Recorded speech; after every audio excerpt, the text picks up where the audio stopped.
This is part of our series about questions and myths of swimming. Today we're talking about what floating is. Everybody assumes in order to be a great swimmer, I have to be a great floater. And everybody assumes that floating is something you do. I get in the water and I make myself like Superman, put my arms and my legs out nice and straight so I can be as flat to the surface of the water as possible. This just isn't true. So first, some information about floating, what it is. So I got this little guy, my little helper here, my little rubber air-filled guy.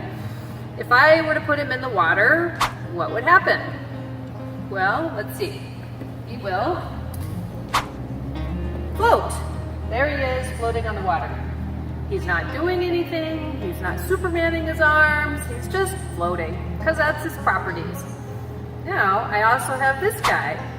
This is a rock. If I put a rock in the water, it will, well, sink like a rock. The rock isn't doing anything different. I didn't teach one to do one thing or one to do another. It's just a property. And our bodies are the same way. Some parts of our bodies are more floaty. That would be the parts that are filled with air or fat. There are other parts of our bodies that are less floaty, that are more dense, the bones part, the muscle part. That's why most people float like this. Their head up here and our feet down here. This is because our feet have no air and very little fat, lots of bone and muscle, so they tend to sink. Our upper part of our bodies, full of air, these big air sacs up here, that tends to be the floaty part.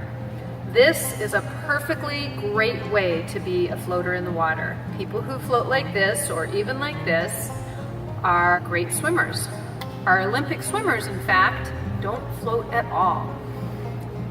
Doesn't prevent them from being amazing swimmers. So wherever your floating is, up or down or near the surface, it's perfectly great to learn how to swim.